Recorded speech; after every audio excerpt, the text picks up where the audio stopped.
Welcome, everyone. Good evening, good morning, good afternoon, wherever you are. Welcome to day 58. Can you believe it? It has been 58 days since we have had these snippets of little tips from Eckhart, from Dr. Joe, some from Anthony Williams, and since Patricia, Louise, and I do the medical media protocol.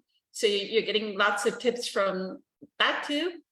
So today I actually wanted to, was it yesterday? Yes, yesterday in day 57, remember I was saying something about we cannot be in high beta brain activity. That kind of causes, that is what is causing all the adrenaline to build up, and that is what is the pain body. So we are actually adding on to our pain body by being in that high beta brain activity. So it was all about, like turning on the dimmer switch at least for an hour or two a day, so that we are in the gamma states of meditative states, so that we can bring it to the rest of the day. So now that y'all have worked on your presence and you bring it to the rest of the day, one of the things that I wanted to talk about, and it may be that I have talked about it in my book as well, right?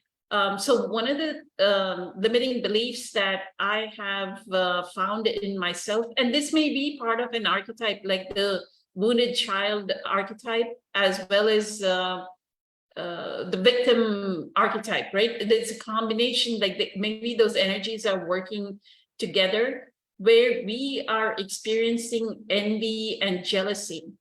And envy and jealousy is always about feeling less than another. Like the ego is comparing, right?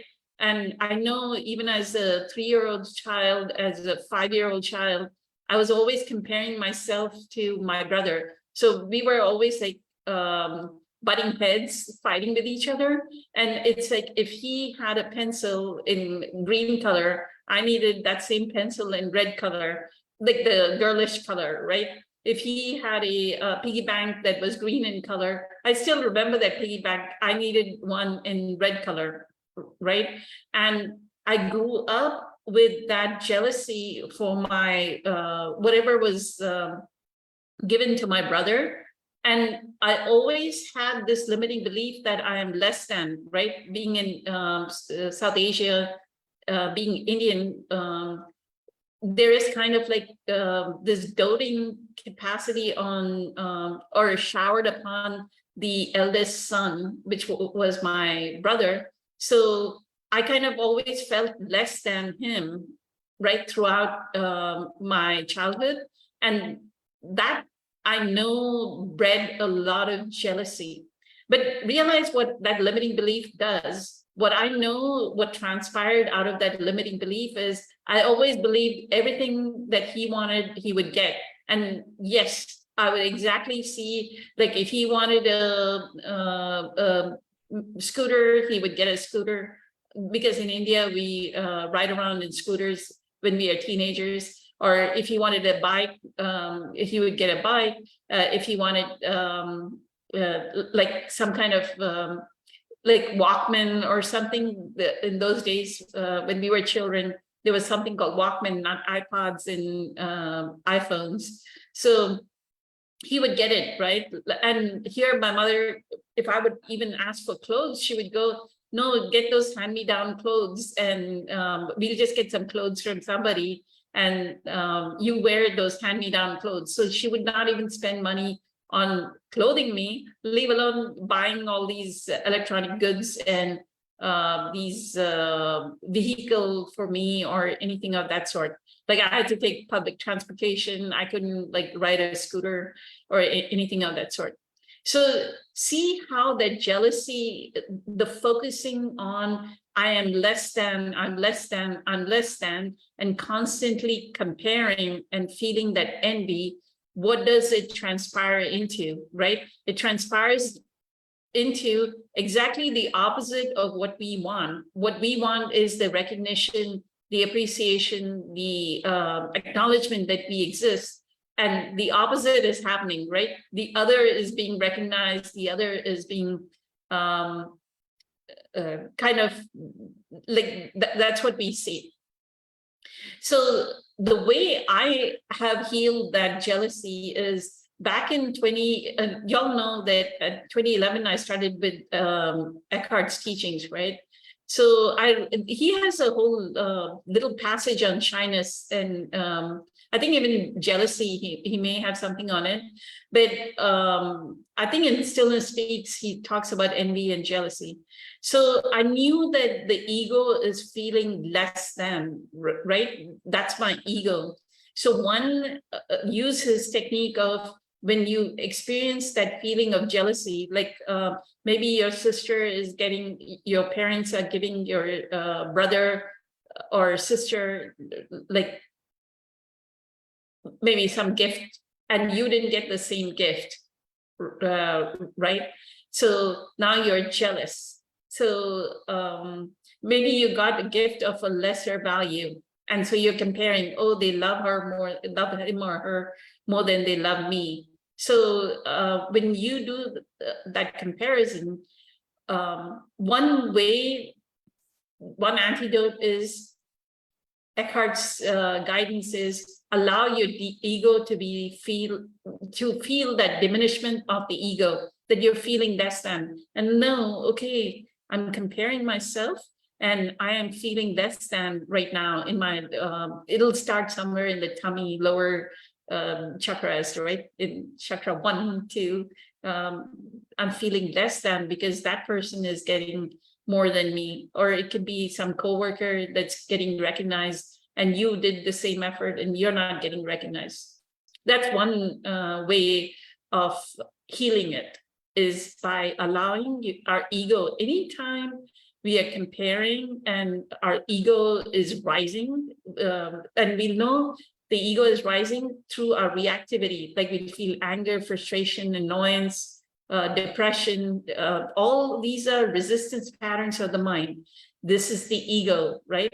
So when we experience the pattern, realize the pattern and allow it to be, like experience the feeling and allow it to be diminished. That's tip number 1. The second way that I experience reduction of this jealousy is, Eckhart has this video on the talk on the Bhagavad Gita where he talks about be so completely and totally present in this present moment. Like every action that you perform it with so much presence. You are so present with the action that you perform it as a offering up to divinity. You perform it in such a way that it is a selfless sacrifice. And in that selfless sacrifice, you renounce, you're done. Like the moment you fix a mug of coffee for someone, or you fix like a drink for someone, or you're cutting vegetables, the moment the act is over, you renounce the fruit of the action. You're not going, oh, if I fix that person a cup of coffee, they're going to say thank you and give me the recognition, right? So learn how to act in such a way, be so totally complete with your action that your action itself gives you joy. Like for me, this 4th of July weekend, I cleaned my home, I organized my pantry, like completely like a professional would organize the pantry, a couple of closets. It was like the action itself. Nobody had to come and tell me, look at it. And I didn't take pictures of it and put it on social media for people to look at it. And the satisfaction was in my cleaning itself. The satisfaction was in my cleaning my bathrooms itself, right? So renounce the fruit of the action. That is the most important thing. So what happens is your action itself gives you joy. You don't need anything else. Like you're no longer looking, like when we come from a sense of lack and incompleteness, we are always attaching this little, let's say, agenda to our action, right? Oh, I'm going to do this. I'm going to go get groceries for my son, and he's going to love the fact that I got groceries. Or I'm going to get food for my children, and they're going to love me because I took them to a restaurant. No, then you're attaching, you're having an agenda. The moment you have an agenda, that's the manipulation of the ego has come in, right? That what we call the kind of like a, let's say I wouldn't, let me find out what the archetype is for doing like a trickster, like you're manipulating, like you have the trickster archetype, like the magician's shadow archetype, right? You're tricking somebody, hey, come love me, I'll do this for you. So the other thing I did was, because of Eckhart's teachings from 2012 on, I stopped competing in the workplace. I stopped any kind of competition with the world, whether it is in material things, in houses, cars, and what have you, my clothes, my this thing, shoes, handbags, whatever, material things. And as well as in the workplace, what I started doing is helping everyone in my team. Like I became that servant leader, the true definition of a servant leader. Like I would serve them, I would do things for them, I would make them successful, and then I would move away. Yeah, automatically, because of the fact that I was in that serving mode and presence was flowing, I did get recognition, but I was not asking for it, right? So my job was to make my coworkers more successful than I was successful, right? Like shore them up, like kind of like sandbag them, right? Like if they're falling, like pick them up and do things for them. If they're out of the office, then I would work their projects, complete their work for them, even much more better than what kind of work they would have done. So that kind of, no longer are you going to feel or experience jealousy, because now you are living Eckhart's principle of you are loving the other almost as, not almost, you're loving the other as yourself. So true love is recognizing the other in ourselves, right? So you're doing work for them as though you're doing work for yourself. So I would actually, if somebody left me their project to complete, I would do more work on their project than my project during the duration that I was helping them out. So that kind of selfless giving. So that kind of erases some of these patterns of jealousy. The very last pointer on jealousy, what I would say is, when they are recognized, right? Like a coworker is recognized or somebody is recognized, instead of feeling jealous, like a lot of people actually feel, because there's ego has this sense of competition, that one is better than the other. And all our childhood, our society has put us in this competitive state, right? Oh, do you have a bigger house? Are you first in class? Are you first in athletically, being an athlete? Are you first? The number one is extolled, right? For the Olympic gold, did you get the gold? Are you biting into the gold? So the competition is encouraged as a cultural collective, a conditioned pattern. So we have to recognize that is not the way divinity works. Divinity works out of collaboration, teamwork. True teamwork and collaboration is just, you know, it doesn't matter who comes first and second. So when they get recognized, you recognize that the accolades that they're getting, it's almost as good as your accolades. And you feel that joy, that how are they experiencing, like almost you got the same accolades. So even though they're getting the accolades, you actually feel the joy that you're getting the accolades, right? So those are my tips. So allow your ego to be diminished.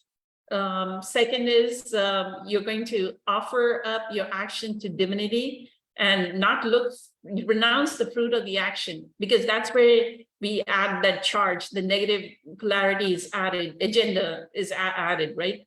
Of the manipulator, the trickster. So don't have an agenda. just offer up your action to divinity, renounce the fruit of the action. The third tip is that you're going to make another successful, like work towards another person's success, that you're going to support them and make them shine and like step away. And there's some Tao Te Ching passage about the master never takes credit. The master allows the people to take the credit, some phrase of that kind. And if I find it, I'll post it in the Facebook comments and in the YouTube comments. So, and the very last, when they get accolades, you are experiencing those accolades as though those are yours. And soon enough, that jealousy pattern will go away. Like no longer are you looking at competition, no longer are you looking at, look at me, you know, the ego, look at me, I'm better than you, kind of competition. You're going to stop it. So I'm hoping this tip is going to help you. And with that, have a spectacular day. Many blessings, much love, and eternally grateful for all the support and love. I am so, so grateful. Thank you so much. Take care. Bye.